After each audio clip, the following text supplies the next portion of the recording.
Hello, everybody. Welcome to the Above the Rim rundown, where we run down all things NBA. I am one of your hosts, Memo, and right beside me, I've got Hoops. How you doing?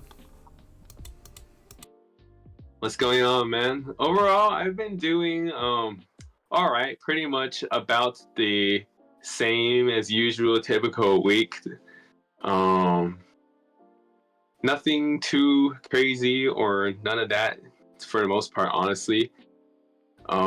Though this week for the NBA, a little bit of fun madness because first week of the in-season tournament, or as now called the Emirates NBA Cup. So yeah, definitely a lot better now that they have this where the teams actually try to play as hard as they can, possibly in the months of November and December, which usually they don't really try that hard in regular season games. But how you doing, man? Everything been going good?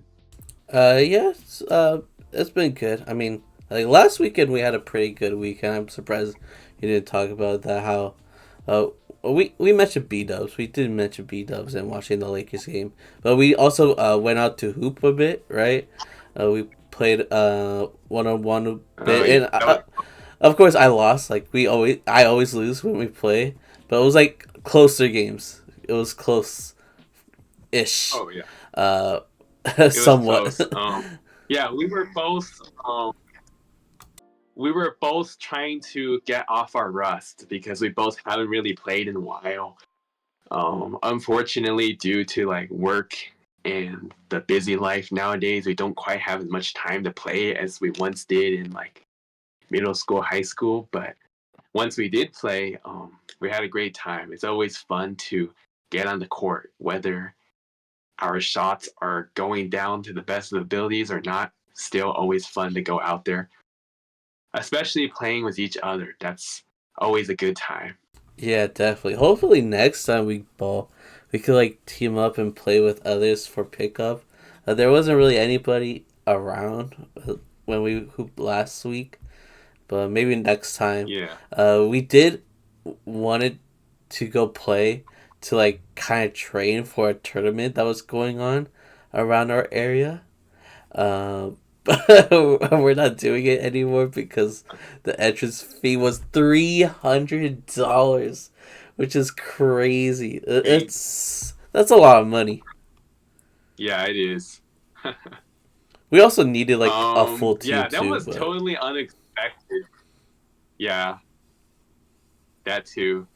But yeah, we figured probably there would be some sort of entrance fee, but nowhere did we think it would be 300. We thought maybe like, I don't know, $20, $10, but 300 way out of our range. y- So, definitely probably not that worth yeah, it. especially since like it kind of was advertised where like anybody from any skill level could join and play.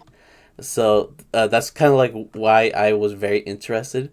But like, if you're having people that have like barely played basketball before pay $300 to play a game that they barely play, I feel like that's kind of messed up. Especially since it's on Thanksgiving. Like, what's so thankful about that? I think that's messed up. Yeah, agreed. But yeah, other than that, as you said, the NBA Cup is now going. That's exciting. We've had some exciting games because of it, and we'll definitely be talking about that. But I guess before we do, let's go over the NBA standings. And after that, we'll go over the NBA Cup standings. I'm trying to pull up the standings, but it's taking a while. So usually we start off with the West Coast, the best coast. But my thing is taking a while. Nope, just kidding. It's here. It's here. So I'll start off with the West Coast, the best coast. Starting at number 15, we got the Utah Jazz with a 3-8 record. Pelicans with a 4-9 record at 14. 13, Trailblazers 5-8 record. At number 12, Mavericks with a 5-7 record. 11 Spurs with a 6-7 record, Clippers with a 6-7 record, 9 Timberwolves with a 6-6 record, 8 Kings with a 7-5 record, Grizzlies at 7 with a 7-5 record, Nuggets 6 with a 7-4 record, Lakers 5 with an 8-4 record, Suns at 4 with a 9-4 record, Rockets at 3 with a 9-4 record. They've been doing really good. They have one of the best defenses in the league, surprisingly.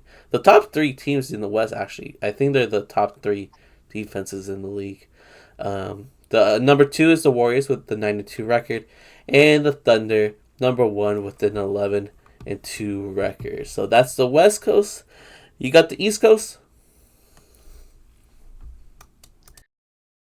Yeah, so at the very bottom, the East at number 15, we got the Raptors at 2-11. At number 14, we got the Sixers at 2-10. At number 13, we got the Wizards at 2-9. 12 Bucks at 4-8. 11, the Hornets at 4-7. 10, we got the Bulls at 5-8. 9, we got the Nets also at 5-8. 8, we got the Pacers at 5-7. 7, we got the Pistons at 6-8. At 6, we got the Heat at 5-6. At 5, we got the Hawks at 6-7.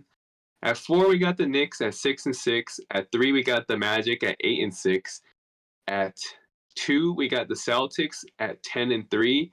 And at number 1, we got the Cleveland Cavaliers, still undefeated, now at 14-0, with the best record in the NBA, which is also the best start to a season since the 2015-16 Warriors that ended up starting 24-0.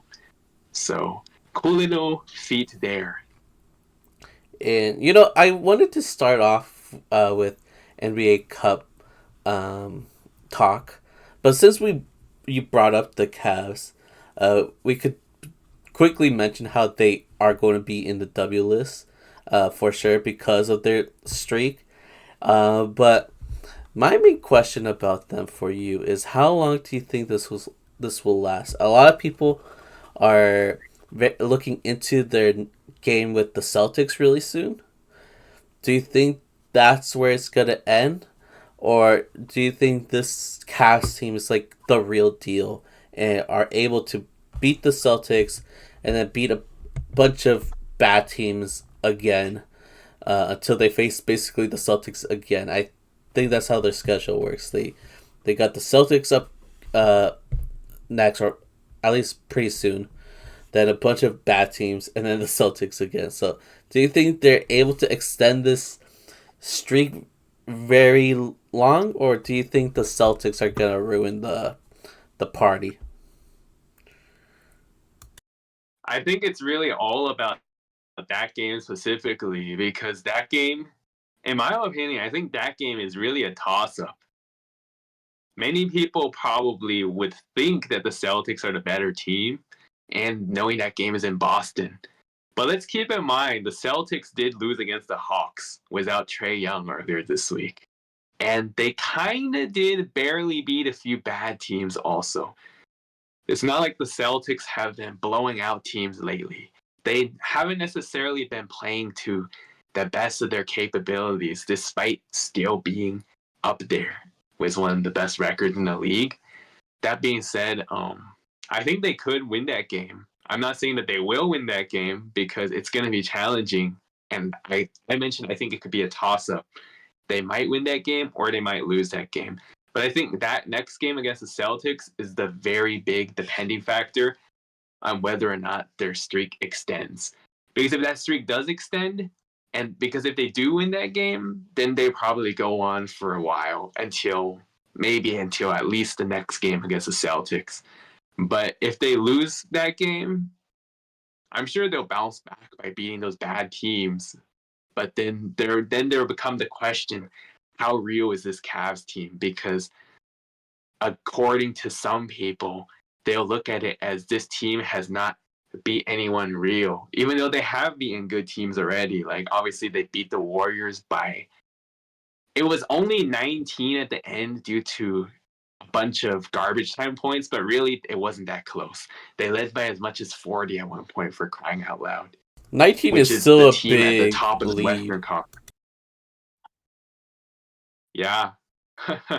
So yeah, I mean, to answer that question, I think that next game is going to be the depending factor on whether or not the streak drags into a very long one. But so I'm having a hard time deciding who will win that game, because I think the Celtics should be the favorite in that game at home, but they're not impossible to beat, clearly, because they lost against the Hawks without Trae Young. So kind of hard for me to say. If I were to make a decision, I would say probably the Celtics win that game, and then the Cavs lose their first, but then immediately bounce back and win their other upcoming games against the not so good teams. But I gotta ask, do you recall when that second meeting against the Celtics is? Like, is it not until like 2 weeks later, or like how Oh, long later?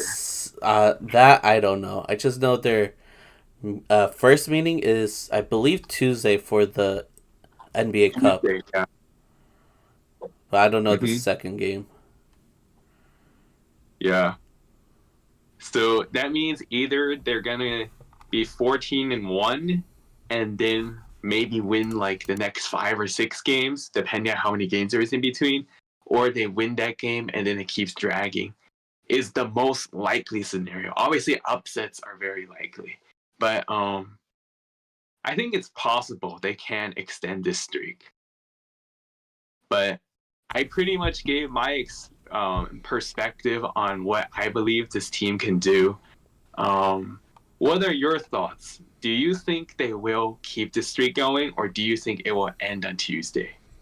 I will say I think Tuesday is for sure a limit test, just to see how for real this team truly is. Um, I mean, the Celtics, as you mentioned, are beatable. Uh, Yeah. and they're both very similar teams. That's in like they're both great defenses. They have a true superstar, but they play by committee, so it is hard to say. Um, but give me the Cavs. Let's see the Cavs beat the Celtics. Definitely not a biased pick. Yeah. Wink, wink. But still, I want to see the Cavs beat them. I think the Cavs can beat them. And if they do beat them, then they have a good stretch of games. I will say, I think I lied, because I do not see the Celtics again for a while, until February 4th, I believe. They do Oh, wow. they do My face. birthday, by the way. Oh yeah, yeah. They do face That's funny. better teams, or good teams before hitting February 4th. They face the Thunder on January 8th. They face the Lakers, if you want to say the Lakers are good, on December 31st. They face the Nuggets on December 27th. And some other. Oh, the Warriors on December 30th. So there's some good teams there. Oh, the Nuggets, December 5th, actually, is their closest Is matchup that together. one in Denver or in Cleveland? I'm checking. It's at Cleveland, so you know, So that will help their favor yeah, they probably, will but help. still gonna be average. So there's several teams that will be hard beats, but you know, I could see the Cavs going on a long stretch if they are able to handle these like harder teams.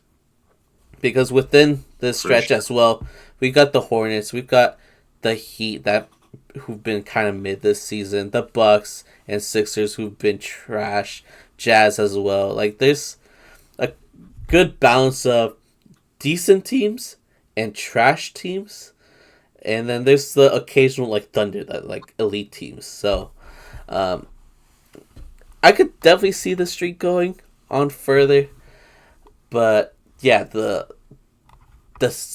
was December 1st. Is that?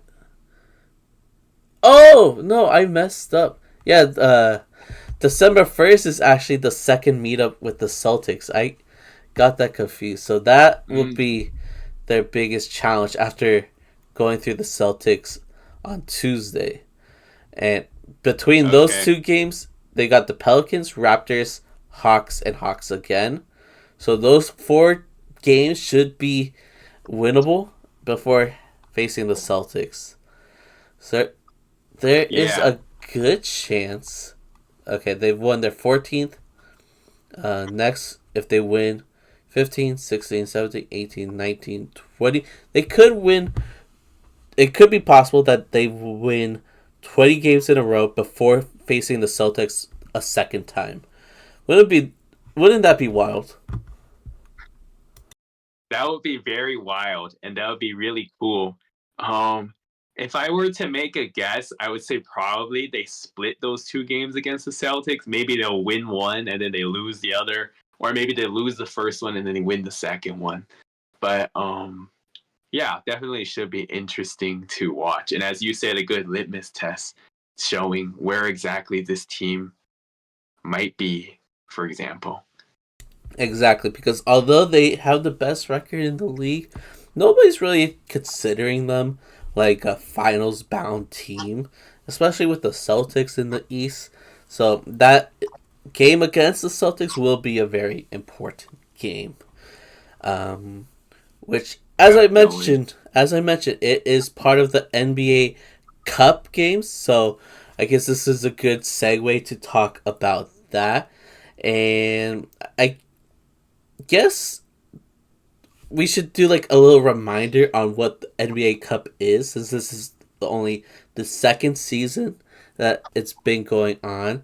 And how it works is that the NBA Cup starts off with group stages. So the groups have been like randomly picked, and we've actually talked about these groups during the summer. It's been a while. It's been a while. We made our predictions in the summer too, but a lot has happened since then. So our predictions probably aged poorly. I don't even remember what I said, but I'm sure Oh, I don't remember. it aged pretty badly. Um, but yeah, so at the group stages, there are, I believe, three groups on each in each conference with five teams each, and the goal is to face all of the teams within your group and have the best record. If you have the best record in your group, you move on to the knockout stage where you do a little tournament. So there will be 8 teams in total in the tournament, 4 from the West, 4 from the East, and those 4 are picked because they have the best record within their group. And there's also the wild card team, which would be like the best record out of the other teams that did not make it into the knockout round. Okay, or if there's a tie, point differential is going to be a big thing within this tournament, I guess. So it's actually going to be kind of important for teams to score as much as possible, even if it's already a blowout. The more points you get, the better your chances to moving on to the knockout round. But once they go to the knockout round, it's one and done games. So if you lose, you're out, and you basically face each other until you reach the finals at Vegas and win the NBA Cup, which the Lakers won last year. Yippee! I was actually at the game where they revealed the banner for the first time, which like a lot of people clown the Lakers for, but it's so obvious that the Lakers did not wanna do that. Like they don't put like their Western Conference Finals win banners up or anything like that, which other teams do. They don't celebrate that kind of stuff. They only celebrate actual championships. But because this is a new thing and they are trying to validate the NBA Cup, they kind of had to put a banner up for it. And now everybody's clowning the Lakers for doing that, even though we were forced to. We were forced to. It's Yeah, clear as literally, day. NBA wanted us to do it. obviously, but people don't get it for some reason. Yeah.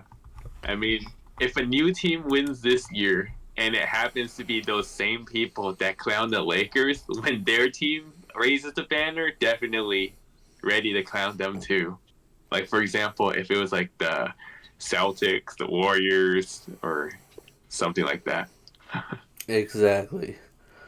But yeah, that's basically how it works. Hopefully, I wasn't too confusing about going over the rules and stuff because it is confusing at first. It like nobody knew what was going on last year, but I feel like we all have a little better understanding on how it works. So, I think it'd be a good idea to go over the group stage standings at the moment, and I guess as we talk about those, talk about we could talk about our new favorites to win each group because obviously our predictions from the summer are probably really irrelevant now. So, starting with Group A in the East, we got the Magic with a 2-0 record, the Knicks with a 2-0 record, the Nets with a 0-1 record, Hornets with a 0-1 record, and 76ers with a 0-2 record. And I respectfully did that from top to bottom. So the Magic are currently winning in this stage, group stage, and the Sixers are the ones in last place due to point differentials and the records and all that. Probably during the summer, I would have said Sixers, maybe Knicks, but I think I would have said Sixers to win the stage. They're clearly not gonna do it. They had so many injury issues. Joel Embiid isn't looking the healthiest at the moment now that he's back. Neither has Paul George. Paul George's kind of still rusty. But do you believe in the Sixers at all, even though they're down two? Or do you think one of the other teams got it? I think one of the other teams got it. And I believe that would be the Knicks, which were my initial pick to begin with because I thought that the Knicks from the jump were the top competitor to the Celtics in the Eastern Conference. Do I still think that at the moment necessarily? Hard to say. I mean, a little bit of a slow start to the season for the Knicks, but as far as the in-season tournament goes, I do think they will win their group. Yeah, So to answer your question, no, I do not think the Sixers are going to, but I think the Knicks will. yeah, that's probably my favorite as well. Even though the Magic are currently in first due to point differential, and it's a kind of a large margin. They're plus 37 while Knicks is plus 14. I just believe in the Knicks more, especially with Magic not having Paulo in there. Yeah, Franz is playing well, and the rest of the team are doing better than expected. I still think because of the Knicks' health at the moment, because of how well Jalen Brunson and Cat have been for this team, and seeing how exciting of a finish they had in today's game. I forgot who they faced. It wasn't the Sixers. Was it Oh, wait, who? The Magic? the Knicks? The Knicks.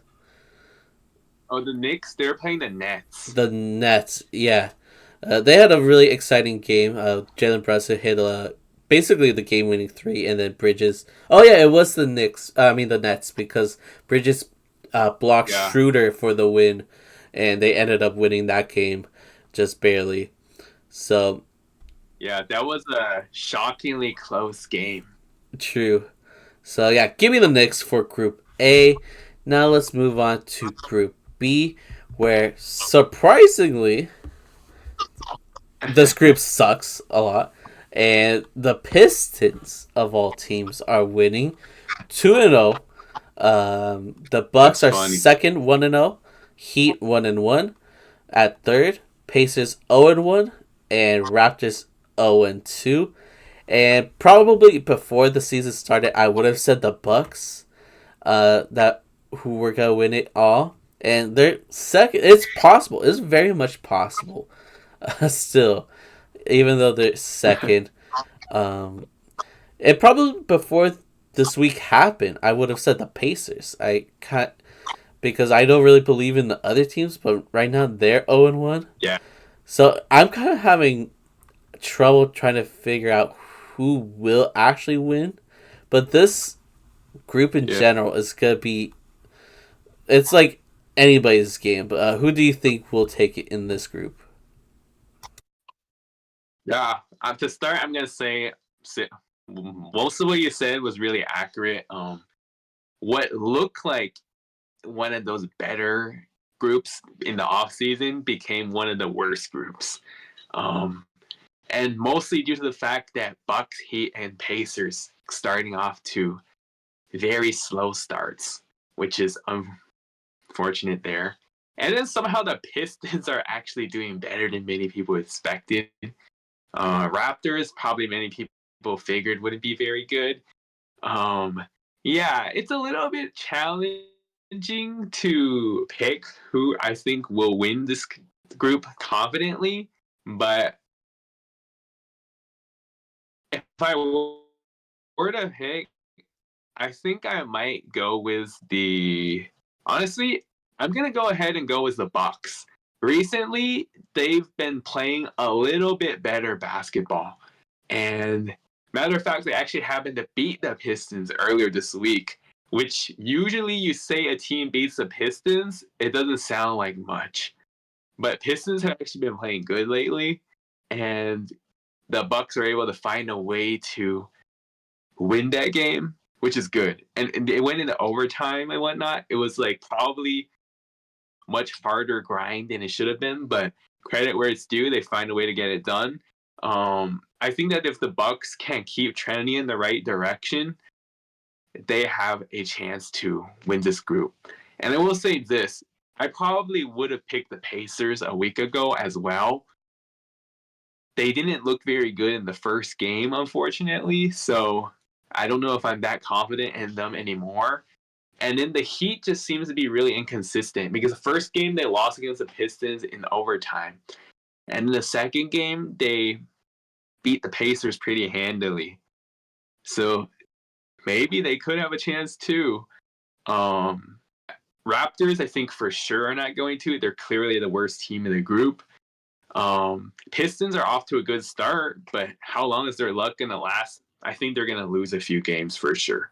So ultimately, I would probably say the Bucks, honestly. Memo, who do you think will win Group B in the Eastern I'm Conference? still having trouble figuring that out. Because the only win the Bucks have, I believe, is over the Raptors, which is the worst team here. So they have to beat the better teams, and I still don't trust them. Like this team needed Giannis to score 59 points in an overtime game to beat the Pistons. There is no way Giannis can replicate that and help beat the Pacers, Heat, and Pistons for the NBA Cup. I have a hard time believing in them, but I also have a hard time believing in any one of these teams. Really, like right now the Pistons are catching my eye, but again they're still not good. Like it's hard. It's hard. I guess Bucks. I'll take the safe pick, I guess. But yeah, this one's tough. Even I don't know if they're even a safe pick, honestly. Exactly. Okay, we can now move on to Group C. So Hawks is 2-0 at number 1, Cavs 1-0, Celtics 0-1, Wizards 0-1, and Bulls 0-1. Now, it's interesting to see the Hawks being number 1. I do want to see who they faced in order to be number 1, unless you remember by any chance. Yeah, I remember. I remember they beat the Celtics in that upset win in Boston on Tuesday. Really good upset win there. Without Trae Young, by the way. And then tonight they beat the Wizards at home, which is like a whatever, but you gotta get the job done, and they did. So in summary, they beat one good team and one bad team. And they have one more bad team and one more good team to face off. Um, Yeah. you think the Hawks will be able to make it past the group stage? Because beating the Celtics helps their chances a lot. And even if they Oh lose to the yeah. Cavs, Sure. Big time. even if they lose to the Mm-hmm. Cavs, and they could still beat the Bulls and have a good chance to be the Yeah. best team in this group stage. And we shouldn't forget either that the wild card thing is a thing. So this stage, I could definitely see having two teams moving on to the next stage, which might be the Cavs and Hawks. I think earlier this week, most guesses would be Cavs and Celtics. Um, but you know, maybe it's because I'm looking at the standings and the Hawks are number one. But I kind of want to root for the Hawks and say that the Hawks and Cavs are going to move on. Whether the Hawks are the wild I cards or mean, the don't we all? Cavs. uh, that's anybody's guess, I guess. But yeah, the Celtics definitely needed to beat the Hawks in order to stay in this race. And I guess they could still be in this race if they beat the Wizards, Bulls, and the Cavs are gonna be a tough beat. That will be tough, but I guess we'll see. Well, what do you think, though? What do you think? Um. So I think, as mentioned earlier, the Cavs Celtics game on Tuesday is very crucial, pretty much for everyone. Because if the Celtics lose that game, they drop to 0-2, which all but anything puts a nail in the casket for their chances. Probably, you would think, unless somehow those other teams just start choking out of nowhere. But like, yeah, I think that game is very crucial for this whole group. If the Cavs find a way to beat the Celtics that game, then that puts the Cavs and the Hawks in prime position to potentially compete for first, and then maybe the team that finishes second can make the wild card and then prevent the Celtics from advancing. But if the Celtics win that game, things get a little bit interesting there, because then the pressure in a way would be on the Hawks then. Because then, like, the Hawks, if they can win out, it's theirs. If they lose one against the Cavs, but then win all the others, they potentially be at one loss, which then probably would still give them the edge, because then they have the tiebreaker over the Celtics due to head to head, so they'll probably win the group there. So then that would be where the 2 and 3 would have complexities if Boston won that game on Tuesday, between tiebreaker scenarios, I guess, for Cavs Celtics. So if I were to make a pick right now, honestly, I think I might go as the Hawks. Like, this is not something I would have done during the off season, or even a week ago, or even at the start of this week. I would have never thought the Hawks were going to win this group. But they're in prime position, because if they find a way to at least like beat the Bulls, but they can still lose against the Cavs, they might have a good chance at getting it. Now, if the Cavs find a way to go 4-0, then it's theirs. But that game on Tuesday is going to be very tough both ways. So honestly, I'm going to say Cavs win the group. I mean, no, Hawks win the group, and then one of the second place teams is going to make the wild card. And I'm going to say, shit. Well, it really depends on that game, obviously. Because if the Celtics win that game, then maybe they're going to be winning the tiebreaker over the Cavs. But if the Cavs win that game, then they have the tiebreaker. Obviously, I hope the Cavs win. But we'll see. I'm just going to go ahead and say Hawks win the group. What are your thoughts, though, on who will win Group C? Well, I already mentioned that I believe it will be the Hawks and the Cavs. Uh, That'll be the two teams moving forward because I do think this will be the group that will have the wild card team moving forward. But yeah, I agree with Yeah. you So because the which Celtics one? and Cavs game is definitely gonna be the must watch game because depending on that how that goes will determine who will move forward um, and go to Vegas basically. Yeah. So I will say this. You mentioned that you think two of them will advance, but which one do you think will win the group, though?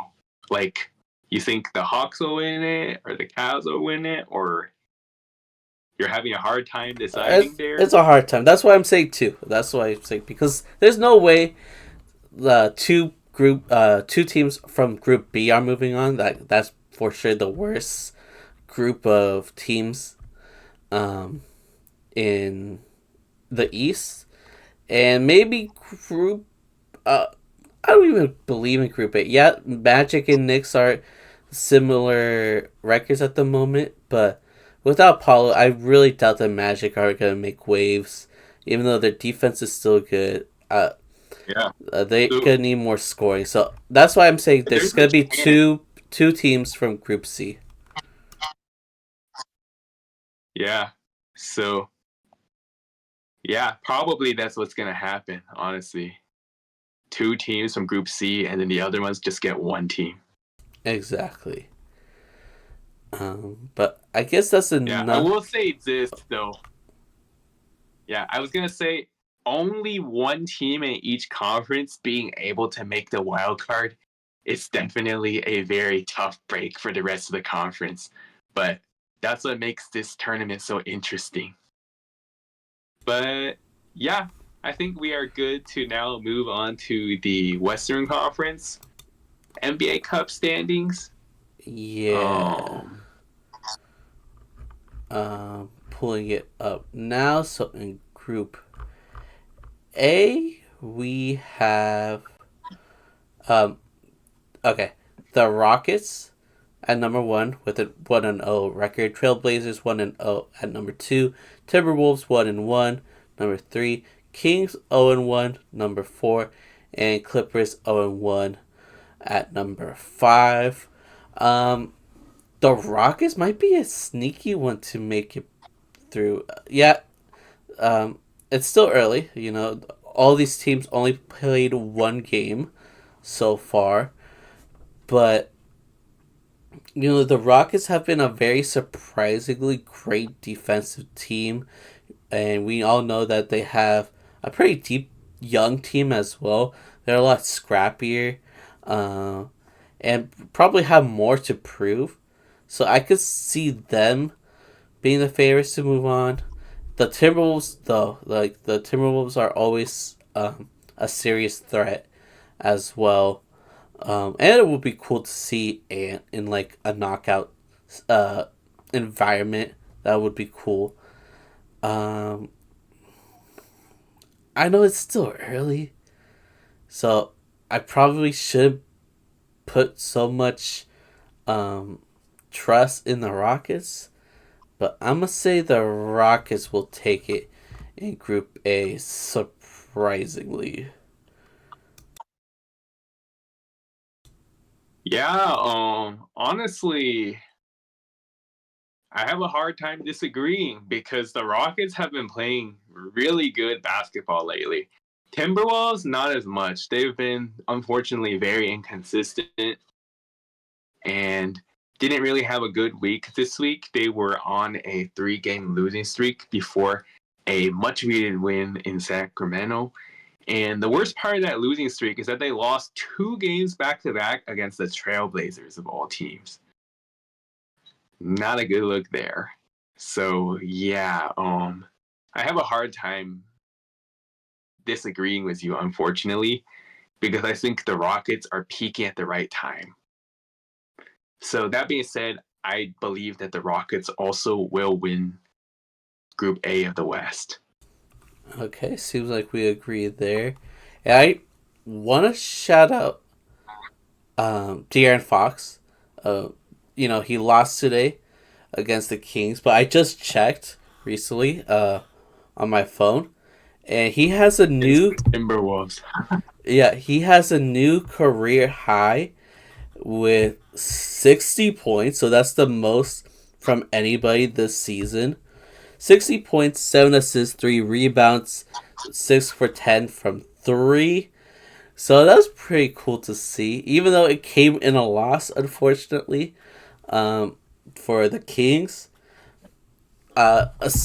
We got our first 60 bum of the season, so that's cool. So that's kind of like a mini winner of the weekend, I guess, or winner of the week. Yeah, definitely. Very cool that De'Aaron was able to accomplish a new you said a new career high, right? Is that correct? Yeah. So really cool, definitely. Even if it wasn't a loss, it's clearly showing, if anything, that the reason they're losing is not because of De'Aaron. It's because that team is just not that good, honestly. And that's unfortunate because just 2 years ago they were the third seed in the Western Conference. And the thing is, like, the Kings still show flashes. Sometimes they play good. It's just that they're so inconsistent.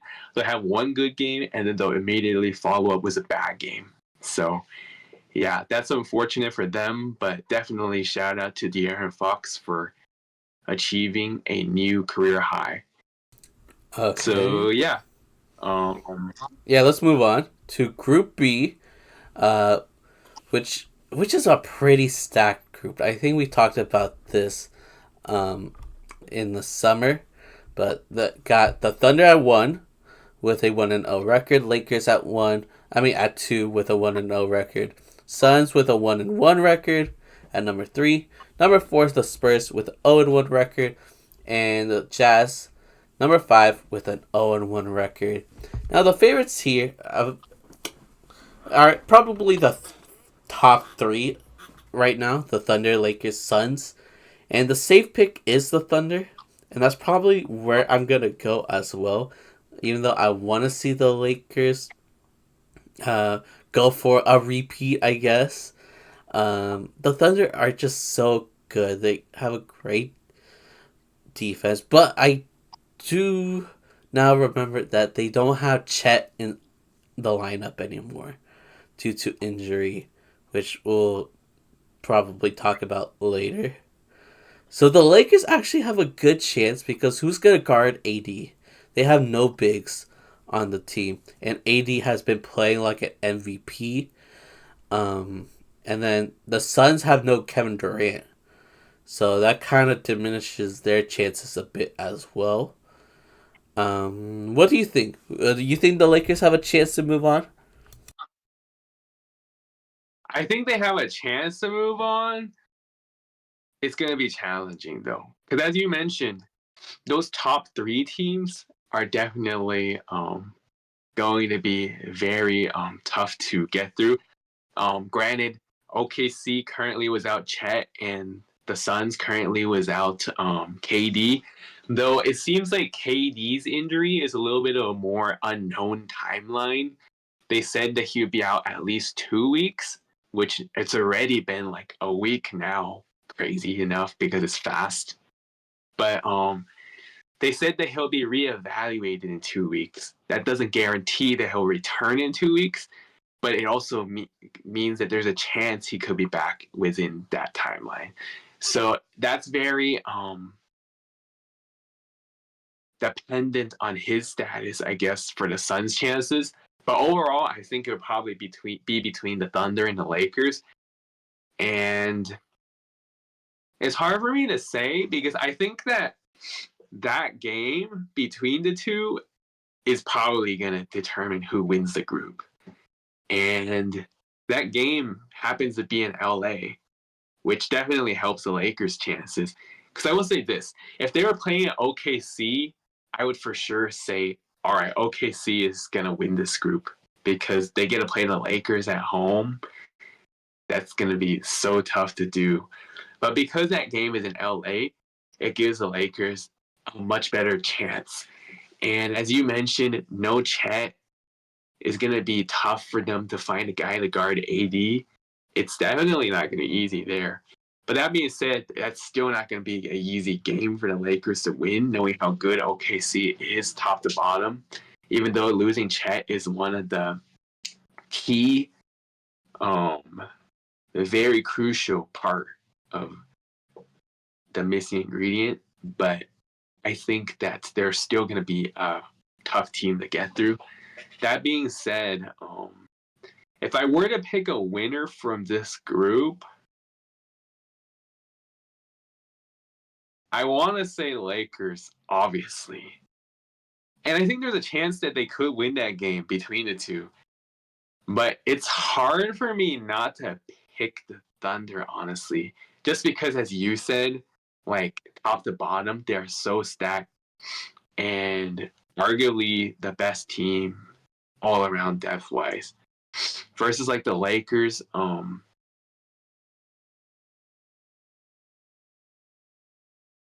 think they're gonna have a bench unit comes in.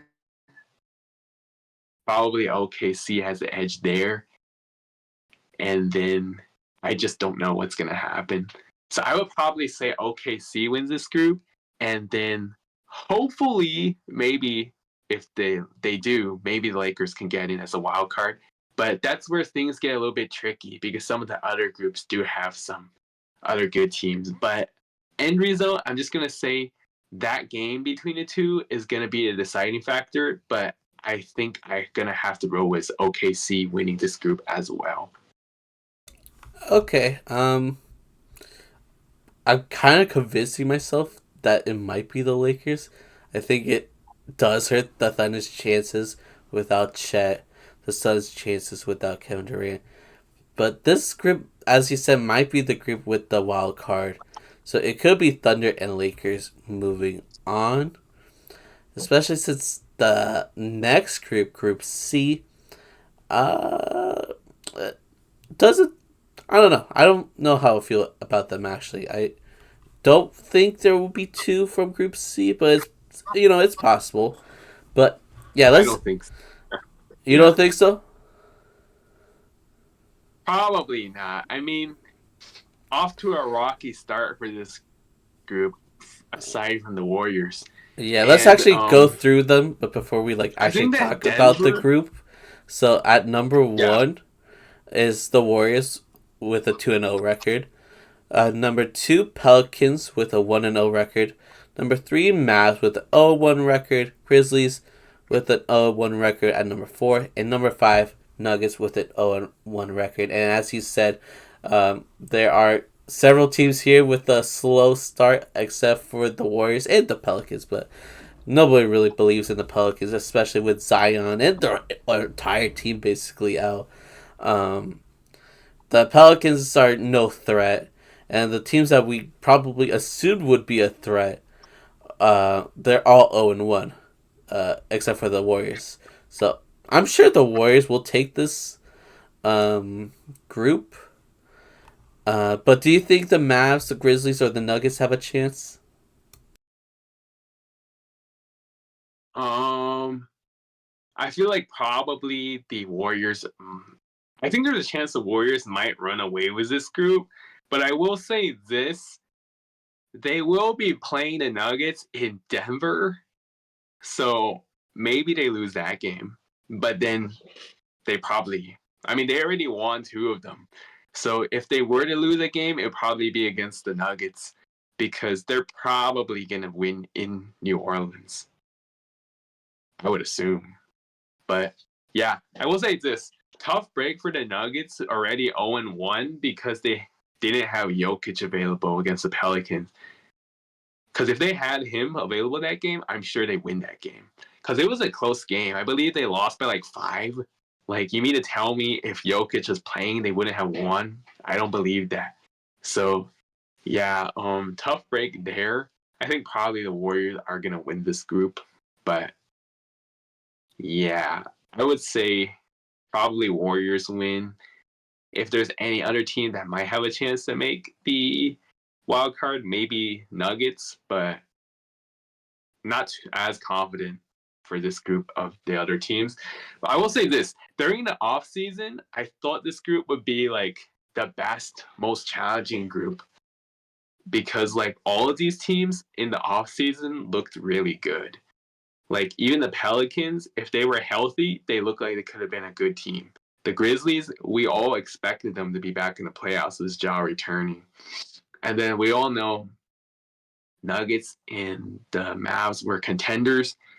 If anything, the Warriors were the team that we thought would have been like worse, and they're shocking everyone. So yeah, in the offseason, we thought this would be one of the tougher groups, but now it's looking more like a mediocre group. So yeah, I think the Warriors are for sure gonna win this group, unfortunately. Yeah, probably. But okay, I think that's enough NBA Cup talk. We'll definitely update um, the standings next week once those games have been played. But we could now go into the WNL list, and we'll try to make this quick. We don't have a lot to talk about, but we still have a good few great topics, like Klay Thompson and his return to Golden State. We all know that Klay Thompson is a Warriors legend, but during the offseason, he finally uh, chose to no longer play for the Warriors and is now playing for the Mavs. And so this past week, Klay Thompson finally returned to Oracle Arena for the first time this season and played against his old team. And it was a very cool sight to see. Like, I'm not a Klay Thompson fan. I've said this many times. But it's really cool to see how the Warriors fans love this guy. The whole stadium were wearing these like sailor like captain hats in honor of Klay Thompson, who is a known boater, and I believe has worn one of those hats during their uh, parades, their championship parades, and it was like an overall like happy atmosphere. That game, they had a touching video for Klay, and it was almost all perfect for Klay. He was even like training buckets. He was, I believe, trained like 6 threes on against the Warriors. Unfortunately, though, the Mavs did lose that game, and Steph kind of stole the show, hitting clutch shots, and ended up winning that game, which was an NBA Cup game. But yeah, were you able to catch this game or seeing the highlights? What did you think about their tribute for Klay? I was able to catch a good amount of the game, and it was a pretty good back and forth, very shifty game. Like the lead changes were crazy. Like the Warriors start the game hot, and they have a lead, and then the Mavs go on a run, and they went up by like 5, I think. And then in the second half, it seemed like the Warriors were gonna um, blow them out of the gates. And before you know it, Mavs go on the run, and then they take a lead. And then when the Mavs had the lead, like midway to the final 2 minutes of the fourth, you thought maybe they were in control. Probably they were gonna win that game. And then unfortunately, they just started missing shots. Steph went on a crazy run. I believe he ended the game on like a 12, making the last 12 points for the Warriors or something like that. So crazy stuff there, but overall, yeah, I watched that. It was a good back and forth battle, and the tribute that they gave to Klay was really cool, especially how instrumental he was in the Warriors championship run. And Yeah, can't say I didn't expect that because we all know the Warriors love Klay Thompson. It's just that unfortunately the fit started to wear off a little bit due to I guess aging and all that. But clearly he's still doing really good on the Mavs, so um clearly not washed. That being said, it was a cool and very good back and forth performance.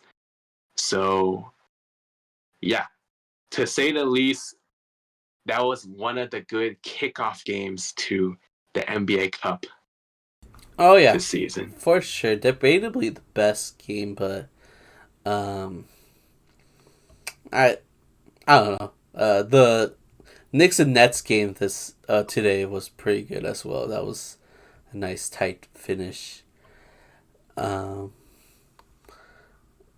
but if it's fine with you, we can move on to the next winner, which which is one I added today, based off of what happened earlier this week, and it's NBA fans on November 13th, 2024.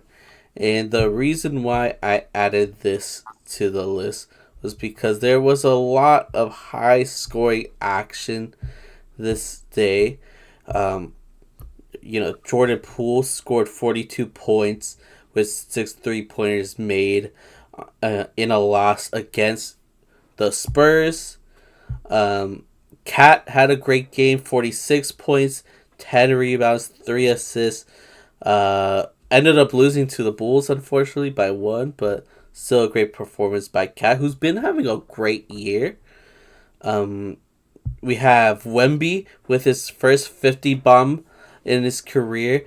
He was able to do this, I believe, in like 26 minutes or something crazy like that, which is like, I think, the fastest time any player has reached 50 points. But yeah, he had 50 points, 6 rebounds, 8 3-pointers made, which is crazy because a lot of people were complaining about how he kept shooting too many threes. But he ended up making 8, which was impressive. And got the win over Jordan Poole and the Wizards. But lastly, we have Giannis Antetokounmpo with 59 points, 14 rebounds, 7 assists, and it was all needed because uh, the Bucks were struggling against the Pistons, and this ended up being an overtime game. The Bucks ended up winning, with Giannis definitely carrying this team. Um, and yeah, the 59 points was the, uh, I guess, season high for any player this season. But now it has gone to De'Aaron Fox with 60 points. But out of the 4 players I mentioned, Cat, Wemby, Poole, and Giannis, I'm assuming I know your answer, but which one was the most impressive performance to you? Definitely all of them very impressive. But at the end of the day, it's hard to pick any other than Wemby having the 50 bomb in only 26 minutes. Because that's crazy. Um, that's like practically he only played half a game and got 50, if you think about it.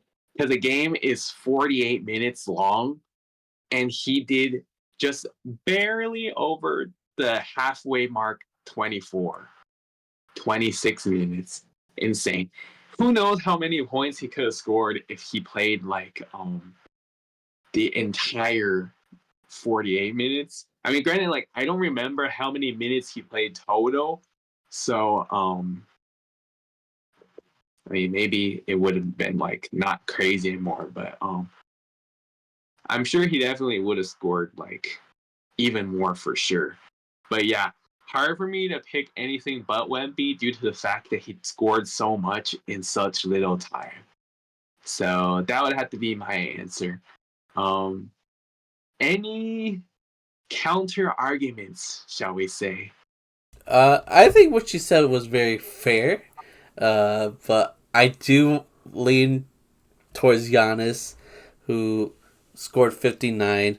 And I'm leaning towards him because of how important he was for that team, because he was straight up carrying the Bucks to a victory over the Pistons, which is kind of sad to say, and it's kind of surprising to say.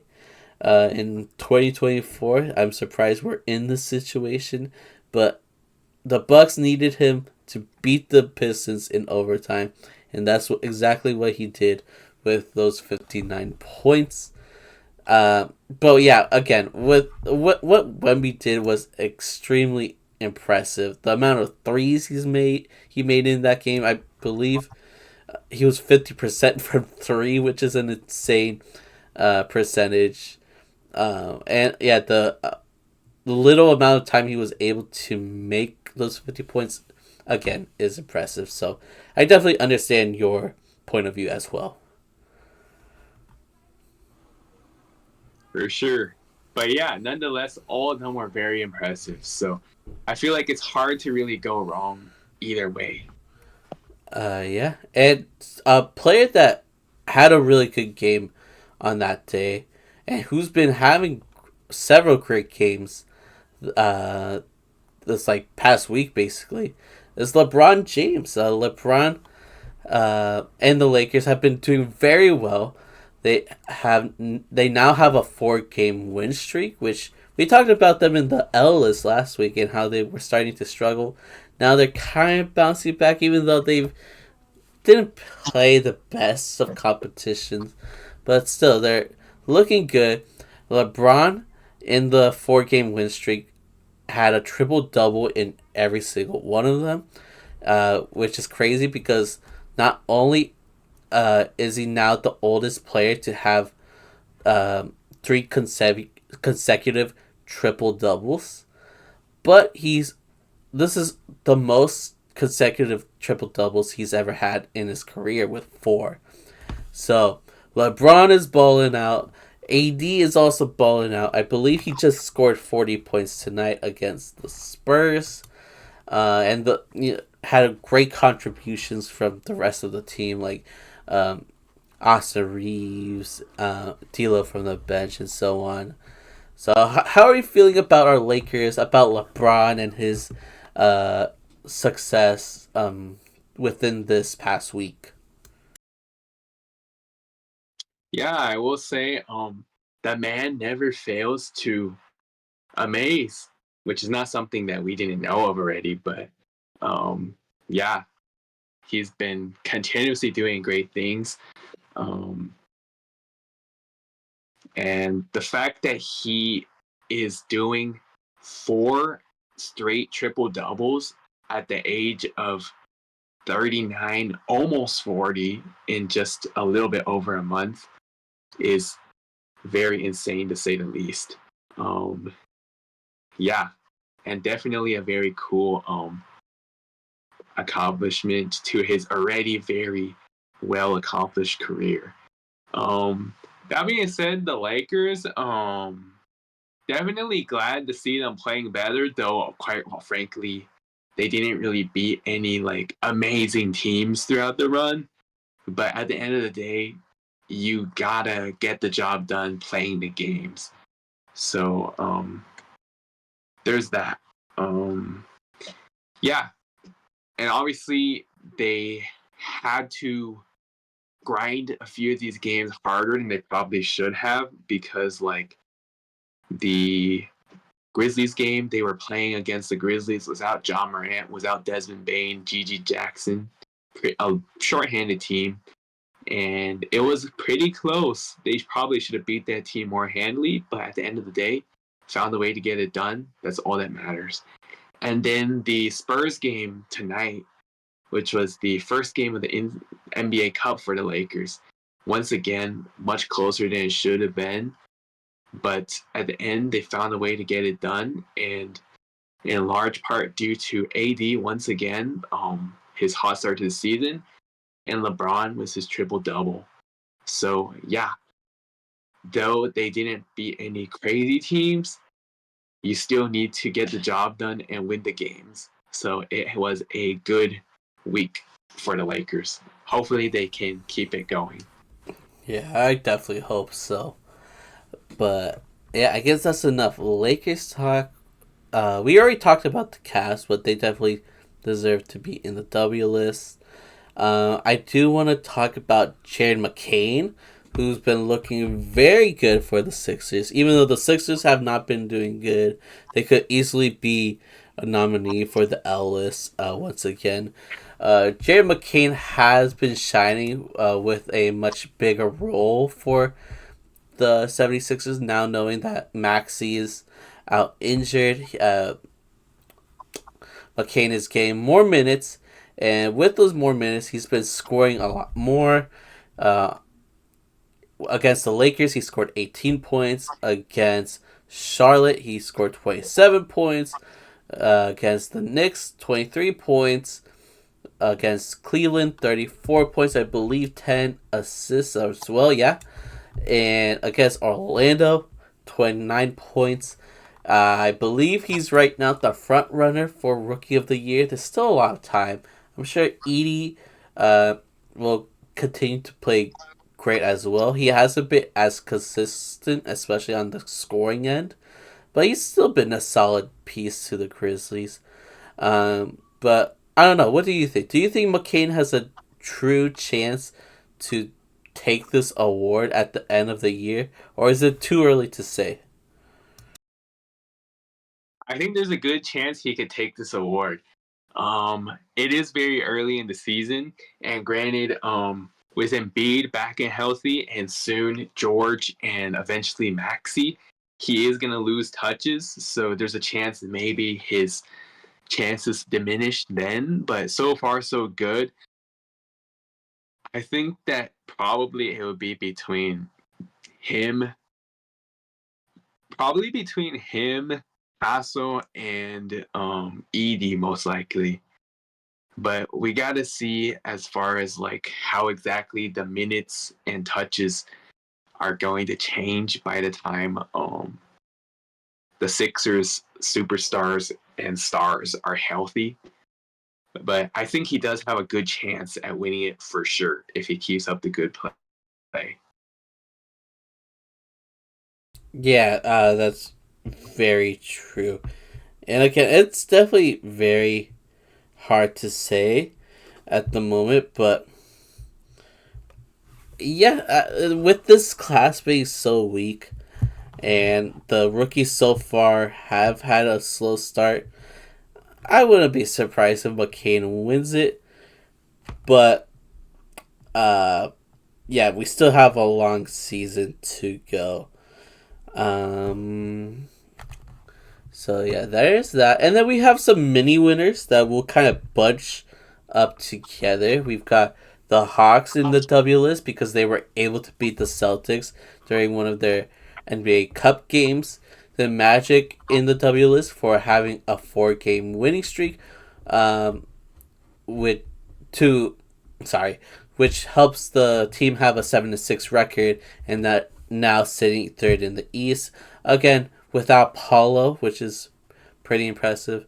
And then the Rockets, did they win today? They did. They did. They So destroyed the Clip. so they now have a 9-4 record, right? Yep, correct. So knowing all this, which team has been the most impressive this week to you? I think that it's hard to really say the most impressive team wouldn't be the only team that's undefeated, honestly. But aside from the obvious answer, I would probably go with the Rockets, honestly. They've been playing really good basketball lately. And granted, a lot of people thought they would get better. Maybe not necessarily this good. They're looking really good right now. So I would say, honestly, the Rockets. Yeah, the Rockets are looking great. For me, the most impressive is the Magic because they have a winning streak without Paolo Banchero. Um, and for the Hawks, it's impressive what they were able to do beating the Celtics. But what is more impressive to me is just how Dyson Daniels has been playing for that team, who is playing like a defensive player of the year candidate. In his last 4 games, he scored 25 points, 6 steals, 4 rebounds, 3 assists, 28 points, 6 steals, 7 assists, 3 rebounds, 16 points, 6 steals, 3 assists, 8 rebounds, 18 points, 7 steals, 2 assists, 3 rebounds. This man is scoring and most importantly playing mad defense, getting so many steals. It's a crazy rate how many steals, how many cookies he's been taking out of the cookie jar. This is insane work from Dyson Daniels. Probably the only player on that team playing defense, honestly. So if this, I guess, question changed to which player from these 3 teams has been the most impressive, I would say Dyson Daniels. But for me, the most impressive team has been the Magic, but as you said, the Rockets have been great as well. Yep, for sure. I think that is all fair because, like, as you mentioned, the fact that the Magic are on a 4-game winning streak without Paolo in itself is very impressive in its own. So I would have probably said the Magic would have been like the next choice for most impressive. Very fair. Very fair. So that's it for the W list. And actually, my bad. Yeah, and actually, let me correct. Now the Magic are on a 5-game winning streak after the win tonight. So, even better. Even better, yeah. Right. But yeah, as you were saying before I interrupted. No worries. That's it for the W list. Now let's go to the L list, which we don't have a lot of losers, which is good. It's good. We want to see people winning. But we are going to start probably with the biggest loser of the week, which is Jaylen Brown. And I wasn't going to put this in at first because it was just a weird situation at the beginning. Which, if you don't know, the Boston Celtics were facing the Bucks. And during the game, Giannis had this pretty nasty foul on Jaylen Brown. He elbowed his face. It was a clear foul, so they called it, and Jaylen Brown was immediately angry, tripping at Giannis. Giannis was like, "What's going on? Like, what are you good?" As Jaylen Brown was tripping at him, and then Giannis put his hand out for like a handshake to just like squash it then and there. And as Jaylen Brown was going for the handshake, Giannis did the classic psych.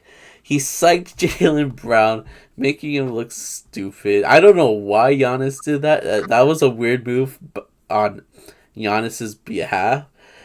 It was still funny though.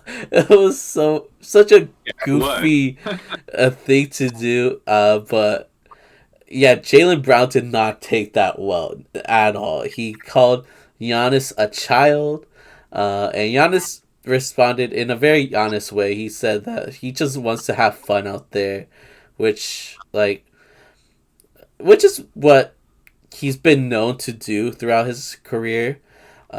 He's also been known to be winning games, so I feel like that kind of makes the situation weirder. Like, why are you messing around when your team is struggling so much? But at the end of the day, Giannis was just trying to have fun, trying to make light out of a pretty awkward situation, and Jaylen Brown ended up being pissed about this, calling him a child. And I wasn't going to talk about it because I feel like I understand both sides. Like, you could argue both sides being a loser. But then, on Wednesday, when Giannis had that 59-point game, it was funny because Nike Basketball tweeted, "Nothing childish about him, 59 for the Greek Freak." Celebrating the 59 points from Giannis, but also a little shade to Jaylen Brown. And Jaylen Brown, again, was not having it, looking like a big baby, saying, "Y'all got weird energy." And when I saw that tweet, I was like, yeah, he's just being butthurt for... I guess he has a reason, but it's all silly. This is such minuscule, like, beef. Like it's so one sided at this point, and Jaylen Brown is so butthurt, so upset over a joke, a simple joke. You might have not liked the joke, it might have not been funny to you, but at the end of the day, it was just Giannis being silly, and you're being butthurt about it. I think you deserve to be a loser if you can't handle a simple joke. Definitely.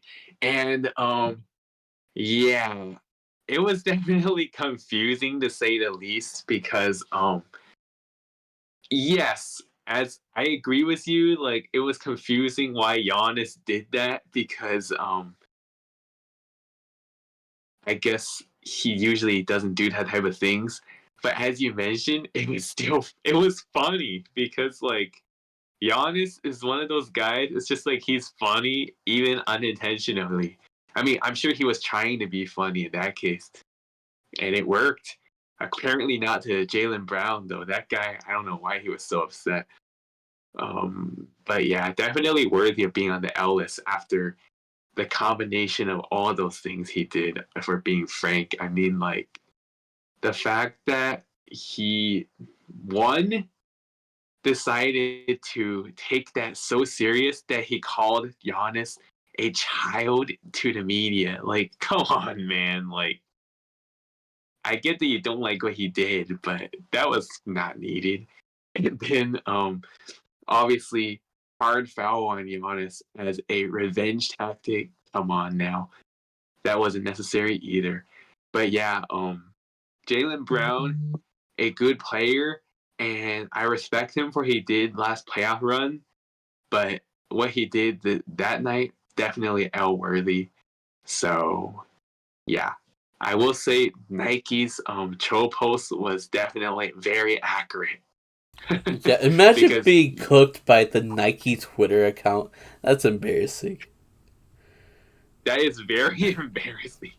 Maybe Nike was a part of the reason why he wasn't selected to Team USA, which I still think that they're wrong if they are, but like kind of funny now Kind of looking back at the funny. content. Yeah. Yeah. Okay. So that's basically the main like loser of the week, but we do have some mini losers. We'll group them together. We have the Mavs, who are being they've been very disappointing. A 4 game losing streak. They are now 12th in the West, and lost to the Jazz in a heartbreaking fashion. We have the Timberwolves with a 3 game losing streak. Lost both games to Blazers back to back, who and the Blazers are one of the worst teams in the league, so that's not good. They did win against the Kings, which is cool. So I guess the losing streak is over, but still they had a 3 game losing streak this week, and a loss to the Blazers, one of the worst teams in the league twice. So that's not good. The Raptors not looking good. They have the worst record in the league at the moment with a 2-11 record. And then the Wizards, who have a 2-9 record, but a 7 game losing streak. Which I'm assuming is the longest in the league at the moment. So out of these 4 teams, who do you think is like the biggest loser or the biggest disappointment in your eyes? I think it's the Mavs because their streak is still going. I would okay, if you asked me this question like yesterday, I probably would have said Timberwolves. Because 3 game losing streak, you lost against the Trailblazers twice, really bad. Granted, it's still bad even with a 1-3 week, but the Mavs that the fact that they're still on an active losing streak and they lost against the Jazz, who happen to be one of the worst teams in the league. I think I gotta go with the cherry on top, and then the Timberwolves be a second, and then those other 2 teams we expected them to be bad, so it's not as much of a surprise. That being said, I don't. They are losers, but not as big of losers because they didn't really have the expectations to win in the first place. So I say the Mavs at the moment probably the biggest loser.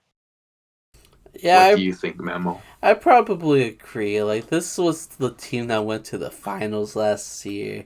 A lot of people had hope for this team moving forward, and I was kind of leaning that way slowly, but now I'm going back where I was because now I'm not a believer in the Mavs anymore. Call it recency bias, I guess, but they just have not been impressive, as you mentioned. 12th in the West. It's not looking good for the Mavs. Not at all. Yeah, definitely not. Hopefully they get it together for Luca's sake. I hope But so too. yeah, yeah, at the moment, not looking good though. Yeah. But that's it for losers of the week. We do have news, but we kind of mentioned like a good bulk of them. But it's good to know the details. So let's cover the news quickly, which is starting with Chet Holmgren's injury, which he received against the Warriors on Sunday. The Thunder said that Chet Holmgren sustained a right. Does that say iliac wing fracture? I've never heard Iliad of action. I've I never heard haven't of that either, word but before. So that was on Sunday and is expected to return during the 2024-2025 season with an update on his return to play protocol to be provided in 8 to 10 weeks. And I don't know if you've seen the like what happened to him, but he had like a nasty fall while trying to defend Andrew Wiggins, who was going right at him towards the basket. It looked painful. Like the way he fell, it looked painful. So I hope he does recover soon, especially since he's had such an amazing season. Could have been an all star this season. Could have been defensive player of the year, and I guess that could still happen, maybe depending on how many games he plays coming back from injury. But this definitely sucks for the Thunder, especially since they don't have a big man anymore. They have like zero depth in that position. yeah, definitely a very tough break for OKC there, but don't expect them to fall off too much because clearly they're still one of the top depths in the league. Now that's gonna be challenging. They have to play small now. People are saying like kind of like what the Rockets did when they played PJ Tucker at center, which was a very questionable move to begin with back then. But like the Thunder, they low key have less of a choice now due to both Chet out and Isaiah Hartenstein still out. So that's tough there. But Thunder will somehow, some way continue to find ways to win. And that they have. They had a really good week still. The only game they lost was that Warriors game. So far, not a bad start to the Chetless timeline, shall we say. But I definitely do hope that he has a good, speedy recovery. Because as you mentioned, he was having a really good season. He had a really good bounce season last year after missing his true rookie season. And so this guy is definitely fun to watch when he's on the court, and I look forward to his return. So, yeah, wish him all the best. Yeah, wishing him the best. Wishing Kevin Durant the best as well. As we mentioned, he is injured with a left calf strain, out at least 2 weeks. But it's been a week since this report has been out. So hopefully he should be back really soon, especially since it is the NBA Cup. So the Suns definitely need him, right? Oh yeah, big time. So far they are 1-1, beat the Jazz, lost against the Thunder, which there's a good chance it would have been like that anyway if KD was playing. But having him available massively boosts their chances. So yeah, we'll see what happens there. He wish him the best, but he'll probably be back very soon. So if anything, I think he's totally fine, honestly.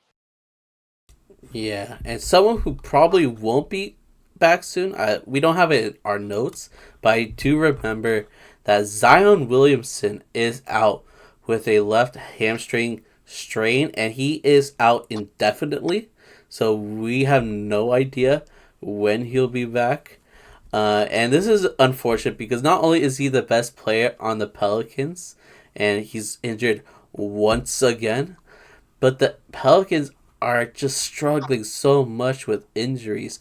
Jose Alvarado is the newest victim. He just recently got injured. Jordan Hawkins has been injured. Herb Jones has been injured. CJ McCollum has been injured. DeJounte Murray, I don't even think has debuted a game for the Pelicans.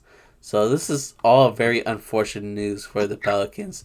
And they're basically the new Grizzlies of this year. Yeah, and that's really unfortunate because like the team literally could be so good when they are healthy. And we've seen their flashes in recent seasons. Um, the greedy Pelicans in 2022 that gave the Suns a run for their money when they were the 8th seed versus the 1 seed. That was impressive. Um, Last season, although they ended the season not so good and then they got swept by the Thunder in the playoffs, they had runs in the season where they looked really good. And this season, rocky start due to being so short-handed. But you just the team, it's clearly a huge difference when they are healthy versus not healthy. So definitely very unlucky. Good comparison comparing them to last year's Grizzlies team because similar situation. A team that when healthy is more than likely going to be in the playoffs versus a team that is all banged up. You can't really expect much from them.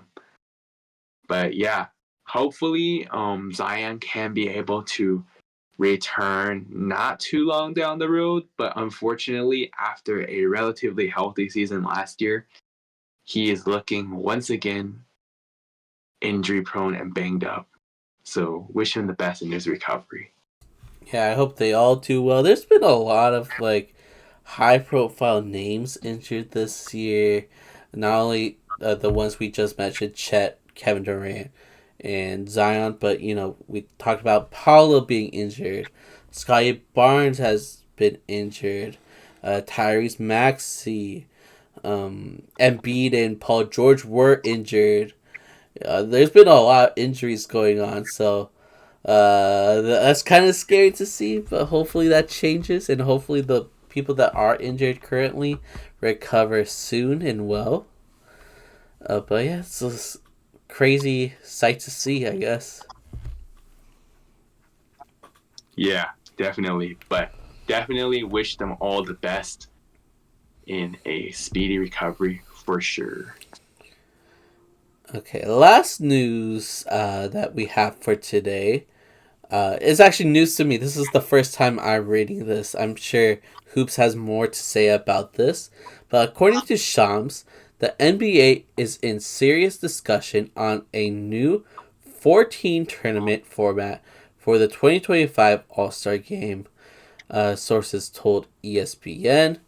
And it says new 14 tournament for the 2025 All Star Game would consist of 3 teams of 8 All Stars each, and the winner of the Rising Stars game, sources said. League officials discussed the concept in a competition committee meeting on Friday. I don't know if you have any other details you want to mention, but what do you think about this tournament idea? I think that my thoughts on the whole entire potential All Star Game tournament is kind of conflicted because I think for us fans, it sounds really cool. More entertainment, more competition, you name it. But I think for the players, it's kind of not necessarily the greatest thing due to the fact that it increases chances of injury potentially. And two, like a lot of these players want to have time off during the All Star weekend, and they already have to play an All Star game. But now that it's more competitive, they actually need to work and practice before the game. And so that shortens their All-Star break. So that's definitely a disadvantage for the players there. But I will say this, if they added in like cash incentives, that's for sure going to motivate them to keep on going and play as hard as they can. So that is definitely conflicting for sure. For views, great idea. For player health and safety, not the greatest. But overall, I guess we'll see what happens, honestly. I don't know if it's going to happen, but like it seems like they barely got into discussions at the moment. So I don't know how much validity to put into this. Maybe I would assume maybe not this year. If anything, they might do it like one of the following upcoming seasons. But yeah, we'll see what happens. I think it'd be interesting for the fans, but the players, not sure. What are your thoughts on this, though, Memo? You think it's a good idea or a bad idea? Uh, I don't know. Like, I'm kind of a traditionalist. I feel like they should just play the game, like play a basketball game for the All Star game. But the All Star games have sucked so much.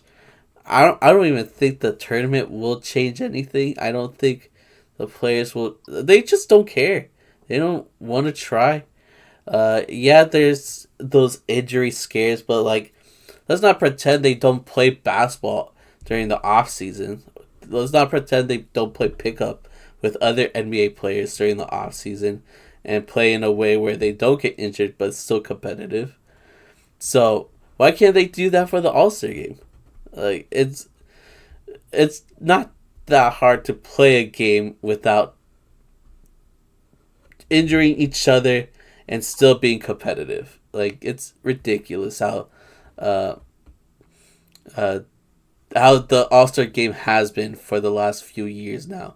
This is something usually I look forward to, but like the games themselves, it's been stupid. It really has been. So you could turn it into a tournament if you want, I guess, but it's not gonna be good. I don't think so.